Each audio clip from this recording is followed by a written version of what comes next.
नमस्कार, मैं Deepak Singh Rana NPS tutorial में आप सभी वेलिस का स्वागत करता हूँ। आज हम बताएंगे कि एनपीएस में रजिस्ट्रेशन कैसे होता है। तो डिजिटल सेवा पोर्टल में आप जाएंगे। लॉगिन करने के बाद आप अपना यूज़र नेम और पासवर्ड वहाँ डालिए। यूज़र नेम आप सभी को पता है कि जैसे CSC ID रहता है 12 डिजिट का, तो वो आप अपना डालेंगे और अपना पासवर्ड डाल के कैप्चा डाल के आप लॉगिन करेंगे।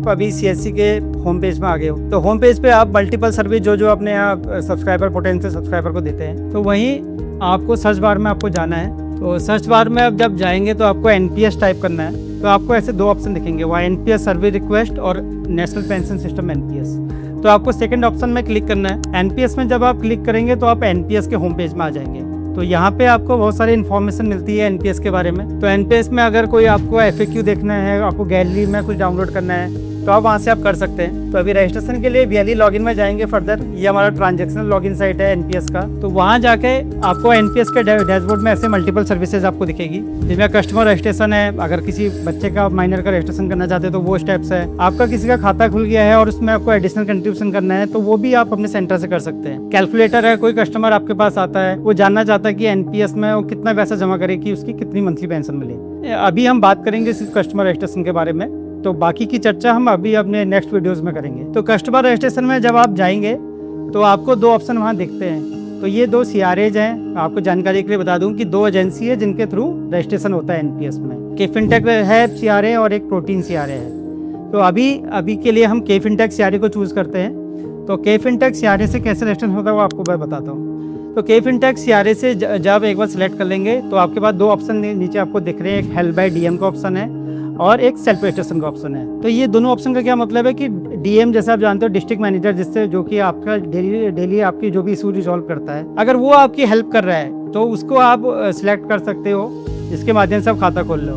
अगर आप खुद से सेल्फ रजिस्ट्रेशन आप NPS कर रहे हैं या इस वीडियो के देखने के माध्यम से आप रजिस्ट्रेशन कर रहे हैं, तो आप सेल्फ रजिस्ट्रेशन में क्लिक करके आपको सबसे पहले इसमें कस्टमर का पैन नंबर डालना होता है, क्योंकि कस्टमर का जो पैन नंबर है वो एक मैंडेटरी रिक्वायरमेंट है NPS लॉगिन करने के लिए। और ये पैन नंबर पर्सनल होना चाहिए, ना कि कॉर्पोरेट का होना चाहिए, ना ये HUF पैन नंबर होना चाहिए। तो पैन नंबर का जो फोर्थ कैरेक्टर होता है ना, वो बताता है कि कस्टमर का किस टाइप का पैन है। तो फोर्थ कैरेक्टर हमेशा P होना चाहिए। P फॉर पर्सनल स्टैंड करता है। तो पैन नंबर के बाद सब्सक्राइबर का नेम भरेंगे और नेम भरने के बाद आपको डेट ऑफ बर्थ भरना है। सही तरीका यह है कि आप कैलेंडर सेलेक्ट करके वहां से ईयर, मंथ और डेट आप सेलेक्ट करिए। सबमिट करने के बाद आप रजिस्ट्रेशन पेज पे आ जाएंगे, जहाँ पे आपको सब्सक्राइबर का एप्लीकेंट टाइप भरना है। उसका नाम भरना है एज पर पैन कार्ड। उसके बाद आपको यहाँ ध्यान रखना है कि जो भी मोबाइल नंबर आप वहाँ एंटर करेंगे वो आपका रजिस्टर्ड मोबाइल नंबर बन जाएगा NPS में। और कल के दिन सारे OTPs या कल के दिन में कोई भी सर्विस रिक्वेस्ट या एग्जिट विड्रॉल रिक्वेस्ट आपको प्रोसेस करवाना है, तो वो सारे OTPs इस रजिस्टर्ड मोबाइल नंबर पे जाएंगे। पैन नंबर एक ही बार भरा जाता है, वो ग्रे आउट पेज रहता है, वो आपको फर्स्ट पेज में, ताकि पैन नंबर में कोई डुप्लीकेसी ना हो कि आप इनिशियल कोई और पैन नंबर भर रहे हैं और यहाँ पे कोई और नंबर पैन भर रहे हैं। तो एक बार सारा डिटेल भरने के बाद एक बार सबमिट करने से पहले आप दोबारा से चेक कर लीजिए, ताकि कोई भी डिटेल कहीं भी कोई मिस्टेक ना करी हो। NPS में जो हम अकाउंट ओपन करते हैं ये RIs का खोलते हैं। इसमें RI NRIs के बहुत सबका अकाउंट ओपन हो जाता है, लेकिन अभी जो हम केफिन जर्नी में जो हम यूज़ कर रहे हैं वो रेजिडेंट ऑफ इंडिया का अकाउंट ओपन कर रहे हैं। तो वो प्री सिलेक्टेड है। उसके साथ टर्म्स एंड कंडीशन है, वो KYC कंसेंट के टर्म्स एंड कंडीशंस हैं कि उसके वो आप चेक कर सकते हैं। आप टर्म्स एंड कंडीशन पढ़ सकते हैं। कस्टमर को अगर कोई भी क्लियरिटी लेनी है तो यहाँ पे terms and condition, privacy policy या KYC कंसेंट को चेक कर सकते हैं। तो वो कंटिन्यू करेंगे। कंटिन्यू करने के बाद एक 6 डिजिट OTP जाएगा उनके रजिस्टर्ड मोबाइल नंबर पे। कभी कभी OTPs आने में डिले होता है, तो वो टेंशन लेने की ज़रूरत नहीं है या बार बार रिट्राई करने की ज़रूरत नहीं है। तो अभी हम OTP एंटर करेंगे अपना। तो OTP एंटर करने के बाद कंटिन्यू करते हैं। तो ये आप यहाँ देखेंगे कि आपको यहाँ कुछ पेजेस दिखेंगे। KYC पेजेस है, पर्सनल डिटेल है, नॉमिनी डिटेल है, इन्वेस्टमेंट डिटेल है और पेमेंट। ये हम स्टेप बाय स्टेप अभी भरेंगे। तो अभी हम KYC डिटेल का पेज है, इसको हम ऑनलाइन आधार के से भी कर सकते हैं और पेन बेसिस KYC भी कर सकते हैं। आधार बेस KYC ज़्यादा इंपॉर्टेंट इसलिए हो जाती है क्योंकि ये KYC करने के बाद KYC का रीचेक नहीं होता है, KYC वहीं पे वैलिड हो जाती है। तो अभी हम ऑनलाइन आधार ऑप्शन पे जाएंगे। ऑनलाइन आधार को जाकर सेव एंड प्रोसीड करेंगे। तो जो आधार का डेटा आता है वो डिजिलॉकर के थ्रू आता है। तो आपने यहाँ आधार नंबर डालना है, तो आपको अपना कैप्चा डालना है। उसके बाद नेक्स्ट करेंगे तो आपको डिजिलॉकर का, क्योंकि डिजिलॉकर के थ्रू रूट होकर आधार की KYC आ रही है, तो डिजिलॉकर का एक कंसेंट पिन आपको डालना ज़रूरी है। आपके पास 2 पिन आएंगे। डिजी लॉकर से पहले आपको एक आधार का OTP आएगा। तो ये आधार का जो OTP है 10 मिनट के लिए ये वैलिड रहता है। आपके जैसे यहाँ OTP आ गया, OTP डालने के बाद कंटिन्यू बटन दबाया है, कंटिन्यू बटन डालने के बाद आपको एक डिजी लॉकर के थ्रू, क्योंकि आधार की KYC जैसे मैंने आपको बताया डिजी लॉकर के थ्रू रूट होके आ रही है, तो डिजी लॉकर का पिन डालना पड़ेगा। इन केस अगर डिजी लॉकर का पिन याद नहीं है तो आप फॉरगेट सिक्योरिटी पिन भी यहाँ पे कर सकते हैं, जहाँ पे आपको अपना डेट ऑफ बर्थ डालना पड़ेगा और पिन आपको रीजनरेट करना पड़ेगा। तो डिजी लॉकर का पिन डालने के बाद एक बार आपको 1 टाइम कंसेंट देना पड़ेगा कि ये डिजी लॉकर का जो पिन है ये मैं अपने आधार कार्ड का जो डॉक्यूमेंट है उसके लिए वेरीफाई कर रही हूँ। तो आपको वो सबमिट करना है और उसके बाद उसको कंसेंट को आपको अलाउ करना है।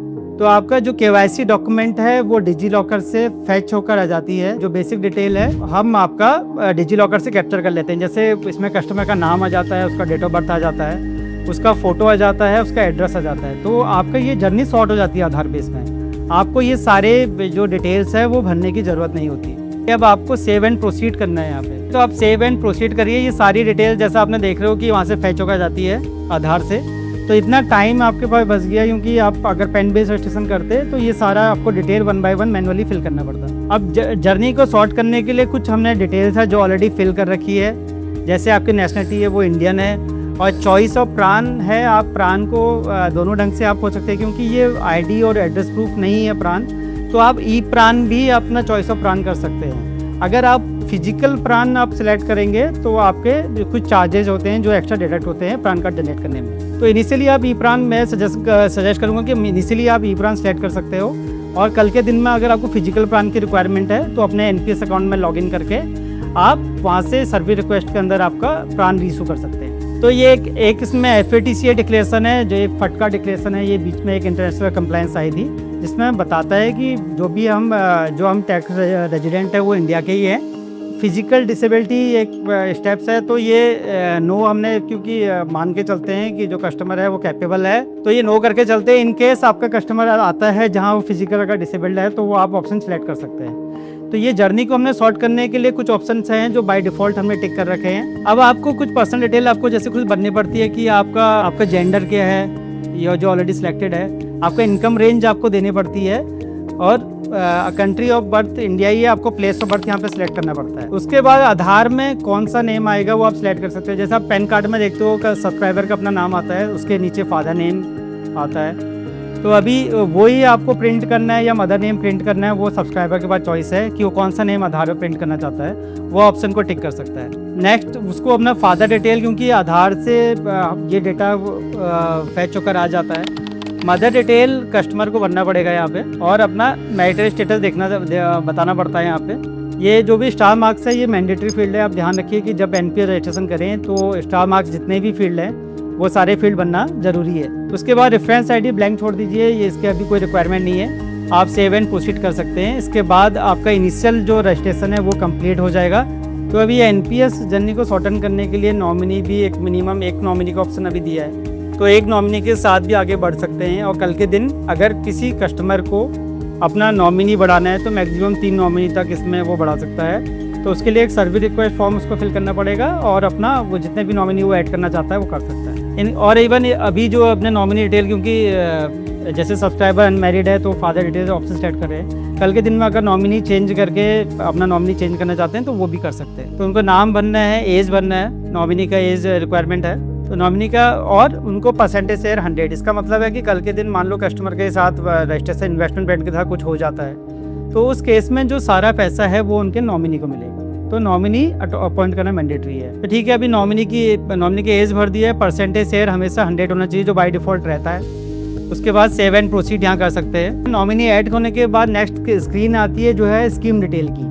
अब स्कीम डिटेल्स क्या है, इस स्कीम में आप जब NPS की एक जर्नी है, NPS जर्नी करने में जो भी आप रजिस्ट्रेशन करते हैं, रजिस्ट्रेशन करने के बाद जो आपका पैसा है वो इन फंड मैनेजर के थ्रू अलग अलग स्कीम्स में जाता है। और फंड मैनेजर सिलेक्शन करने के लिए आप NPS ट्रस्ट की वेबसाइट को भी रेफर कर सकते हैं, जहाँ पे वीकली रिटर्न्स पब्लिश होते हैं सारे फंड मैनेजर का। यहाँ पे आप जैसे देख रहे हैं आपको 2 टाइप की स्कीम दिख रही है, एक कॉमन स्कीम दिख रही है, एक न्यू PF स्कीम दिख रही है। तो इसमें डिफरेंस क्या है कि कॉमन स्कीम में 2 चॉइसेस होती हैं, एक तो एक्टिव चॉइसेस होती है और एक ऑटो चॉइस होती है। तो एक्टिव चॉइस में कस्टमर अपने हिसाब से फंड एलोकेशन कर सकता है परसेंटेज वाइज खुद से, किस स्कीम में वो कितना इन्वेस्ट करना चाहता है वो परसेंटेज वाइज खुद से कर सकता है।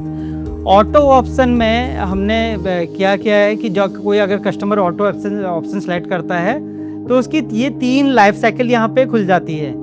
एक लाइफ साइकिल 25 LC 25 कहते हैं। इसका मतलब है जो भी पैसा कस्टमर देगा उसका 25% ही इक्विटी में इन्वेस्ट होगा, तो इसको कंजर्वेटिव लाइफ साइकिल भी कहते हैं। वहीं बात करें LC 50 की, लाइफ साइकिल 50, इसका मतलब है कि जो भी पैसा कस्टमर NPS में देता है उसका 50% जो इन्वेस्ट होता है वो इक्विटी कंपोनेंट में होता है और रेस्ट जो 50 पैसा होता है वो डेट में इन्वेस्ट होता है।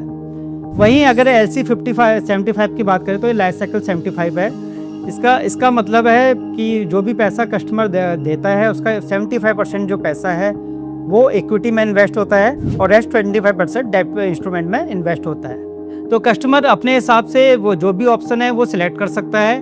अभी फ़िलहाल हम मॉडरेट ऑप्शन सेलेक्ट कर रहे हैं जिसमें 50% पैसा उसका इक्विटी में निवेश होगा और रेस्ट 50% उसका डेट इंस्ट्रूमेंट में इन्वेस्ट होगा। तो कस्टमर आज के दिन में रजिस्ट्रेशन के बाद इसको खुद से एक फाइनेंशियल ईयर में वो 4 बार खुद से चेंज भी कर सकता है। तो 250 रुपीज़ के साथ कोई भी कस्टमर NPS में रजिस्ट्रेशन कर सकता है। क्योंकि हमारे वॉलेट की लिमिट है, कुछ लोग हैं क्योंकि सबके अलग अलग क्राइटेरिया रहते हैं। कुछ 250 से अकाउंट ओपन करना चाहता है, कोई चाहता है कि उसमें 1 लाख रुपये जमा कर दे रजिस्ट्रेशन पीरियड में।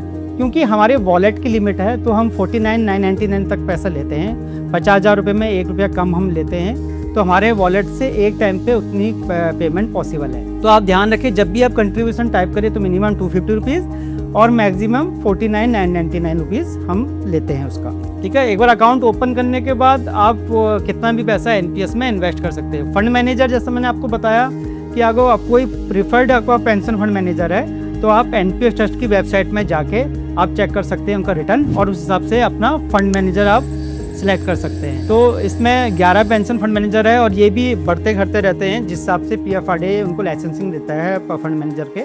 तो अपने हिसाब से सिलेक्ट करते हैं। आज के दिन में जैसे अभी मैं SBI pension fund manager select कर रहा हूँ। ठीक है, तो SBI पेंशन फंड मैनेजर मैंने सेलेक्ट कर दिया, ऑटो ऑप्शन सेलेक्ट कर दिया, ऑटो में मैंने LC 50 सेलेक्ट कर दिया। तो मेरा कहने का मतलब है कि 50% पैसा जो मैं अभी आज के दिन में इन्वेस्ट कर रहा हूँ SBI पेंशन फंड मैनेजर के थ्रू मैं 50% इक्विटी स्कीम में इन्वेस्ट कर रहा हूँ और रेस्ट 50% मैं कॉर्पोरेट और गवर्नमेंट सेक्टर में सबमिट कर रहा हूँ। साथ में एक PFRD के न्यूली MSF स्कीम्स भी आई हैं। अगर कोई पैसा को 100% इक्विटी में भी इन्वेस्ट करना चाहता है तो ऐसे डिफरेंट डायनेमिक ऑप्शन भी हैं MSF स्कीम में। तो कस्टमर अपना देख सकता है, NPS ट्रस्ट की वेबसाइट भी सिलेक्ट कर सकता है, वहाँ जाके चेक कर सकता है कि कौन सी स्कीम उसके लिए बेनिफिशियल है। देन सेव एंड प्रोसीड करना है। सेव एंड प्रोसीड करने के बाद हम एक समरी पेज में आ जाएंगे। तो समरी पेज में जो भी आपने रजिस्ट्रेशन अभी तक किया है वो सब आपको दिखाया जाएगा। ये क्विक चेक है आपको चेक करने के लिए कि रजिस्ट्रेशन में कहीं कुछ गलती तो नहीं की है। तो आप देखेंगे जो जो आपने डिटेल भरा है, आपका पर्सनल डिटेल है, आप अपना नाम चेक कर लीजिए, अपना डेट ऑफ बर्थ चेक कर लीजिए, अपना mobile number email ID check कर लीजिए। ठीक है, तो ऐसे अपना पर्सनल डिटेल सारा आप चेक कर सकते हैं। उसके बाद KYC डिटेल जो कि हमने आधार से फैच करी थी डिजी लॉकर के थ्रू, इसलिए ये आया रजिस्टर्ड विद आधार का ऑप्शन आया है। और सर्विस प्रोवाइडर जो है वो है CSC governance services India limited. तो कल के दिन कस्टमर को कोई भी इशूज़ आता है, कस्टमर को कोई भी सर्विस रिक्वेस्ट कराना होता है या एग्जिट विड्रॉल रिक्वेस्ट प्रोसेस करना चाहता है तो अपने CSC से अपने POP से कॉन्टेक्ट कर सकता है और वहाँ से अपने विड्रॉल रिक्वेस्ट या सर्विस रिक्वेस्ट प्रोसेस कर सकता है। जो सब्सक्राइबर का नॉमिनी डिटेल है एज अ फादर को उन्होंने सेलेक्ट किया था, 100% शेयर है। तो ये नॉमिनी डिटेल कल के दिन में अगर मान लो कुछ मिस हैपनिंग हो जाती है तो सारा डिटेल वो सारा जो पैसा है वो नॉमिनी क्लेम कर सकता है।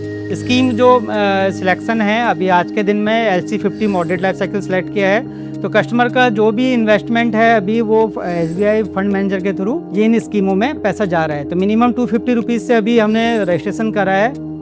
और ये एलोकेशन की जो मैं आपको बात कर रहा था, देखो 50% इक्विटी में इन्वेस्टमेंट किया है एक्सपोजर और 30% कॉर्पोरेट बॉन्ड में और 20% गवर्नमेंट सिक्योरिटीज़ में। तो ये सारा डिटेल एक बार चेक कर लेना। अगर कहीं कुछ गलती है, कुछ अपडेट करना है तो यहाँ से आप एडिट करके अपडेट करवा सकते हैं। ये सब में ऑप्शंस हैं एडिट करने का, तो ये एडिट करवा सकते हैं। ये सारा समरी डिटेल हमने चेक कर लिया कि कस्टमर का बिल्कुल सही से भरा गया था, तो हम उससे कंफर्म कर देते हैं। कंफर्म करने के बाद हम OTP पेज पे जाएंगे। जैसा मैंने आपको बताया था कि मोबाइल और ईमेल पे OTP आता है, तो ये लास्ट जो OTP है ये इनकी ईमेल आईडी में OTP जाता है कस्टमर के। तो इससे जो फॉर्म है वो डिजिटली ई साइन हो जाता है। तो ये OTP बेस्ड ई साइन फॉर्मेट है, तो कोई भी फिजिकल फॉर्म का कोई मूवमेंट नहीं है इसमें। तो अभी OTP हमारे ईमेल आईडी पे आ गया, OTP हमने डाला और उसको सबमिट करा रिक्वेस्ट सबमिट करने के बाद हम लास्ट पेमेंट पेज पे आ जाते हैं। पेमेंट पेज पे आने से पहले वो बताता है कि 250 रुपीज़ की आपकी पेमेंट डिडक्ट होगी और ये सारे के जो 250 रुपीज़ है ये कस्टमर के अकाउंट में, उसके NPS अकाउंट में जाती है। तो ये सारा डिक्लेरेशन टिक करने के बाद पेमेंट गेटवे CSC, क्योंकि आपको पता है जितने भी वैली हैं हम CSC जो भी पेमेंट करते हैं CSC वॉलेट से करते हैं। तो पेमेंट गेटवे में CSC सेलेक्ट करने के बाद आप सेव एंड प्रोसीड करवा सकते हैं। ये एक लास्ट स्टेप है। इसके बाद अपने वॉलेट पासवर्ड और पिन वाले पेज पे आप चले जाएंगे CSC के। तो देखिए आपका वॉलेट का आपका पासवर्ड पेज आ गया, आपका CSC ID मेंशन है, आपको अपना पासवर्ड अपना यहाँ डालना है, लॉगिन ID वाला पासवर्ड। तो आप यहाँ देखिए, देखो सेल अमाउंट भी 250 रुपीज़ का है और ये वॉलेट अमाउंट भी 250 रुपीज़ का है। तो जो भी पैसा 250 रुपीज़ आप कस्टमर से ले रहे हैं वही 250 रुपीज़ उसके NPS अकाउंट में जाएंगे। तो पासवर्ड को वैलिडेट करिए। तो पासवर्ड आपने देखो इनपुट कर दिया, उसके बाद आपको यहाँ वॉलेट पिन डालना है। इन केस आपको यहाँ पे देखो आपको वॉलेट बैलेंस दिखता है, 250 रुपीज़ डिडक्ट करें। अगर कम पैसा है तो आप यहीं पे अपना वॉलेट को रिचार्ज करने का ऑप्शन भी दिया है NPS में। आपको पता है कि अगर वॉलेट में सफिशिएंट बैलेंस नहीं है तो अपना पहले वॉलेट को अपना यहाँ रिचार्ज कर लीजिए, ऐड मनी कर लीजिए। ऐड मनी करने के बाद दोबारा आप अपने यहाँ पे वॉलेट पिन पे जाकर अपनी ट्रांजैक्शन को कंप्लीट कर सकते हैं। तो अभी जैसे हमारे पास अमाउंट 250 से ज़्यादा है, 334 रुपीज़ है, तो हमारा पेमेंट सक्सेसफुली डिडक्ट हो जाएगा। तो वॉलेट पिन डालने के बाद 250 पे क्लिक करना है। अब देखो पेमेंट सक्सेस हो गई है। पेमेंट सक्सेस करने के बाद आप जो NPS की जो रिसिप्ट है, क्योंकि NPS में अकाउंट ओपन होते ही प्रान नंबर हम कस्टमर को दे देते हैं। हमारे पास एक प्रान लाइब्रेरी है जिसको हम मेंटेन करके रखते हैं। तो सक्सेस केस में देखिए आप कस्टमर का प्रान नंबर जनरेट होकर आ गया है। तो कस्टमर का प्रान नंबर जनरेट हो गया, उसका नाम आ गया है, पेमेंट वो 250 रुपीज़ वो दे रहा है, उसका इन्वेस्ट भी 250 रुपीज़ हो रहा है, डेट, पेमेंट मोड वॉलेट से पेमेंट कर रहा है, transaction ID for future reference के लिए आप सेव करके रख सकते हैं। या डिजिटल सेवा पोर्टल में आपकी वॉलेट से कोई भी ट्रांजैक्शन होती है तो वॉलेट हिस्ट्री में वो डिटेल आ जाती है। आप प्रिंट करके इसका PDF सेव भी कर सकते हैं और ये VLE को कस्टमर को ही रिसिप्ट दे भी सकते हैं फॉर फ्यूचर रेफरेंस। तो ये एक प्रोसेस है, पूरा complete end to end process है जहां हमने सब्सक्राइबर का रजिस्ट्रेशन जर्नी आपको बताया। इसके बाद अब रजिस्ट्रेशन कंप्लीट होने के बाद कस्टमर के जो रजिस्टर्ड ईमेल ID है और मोबाइल पे है उस पर प्रान कार्ड किट पूरा जाता है। आप उनको समझाइए, वो NPS अकाउंट में खुद से लॉगिन कर सकते हैं और आगे का लॉगिन इंस्ट्रक्शन उनके ईमेल ID पे दे दी जाती है। आप सभी का इसमें जुड़ने के लिए धन्यवाद।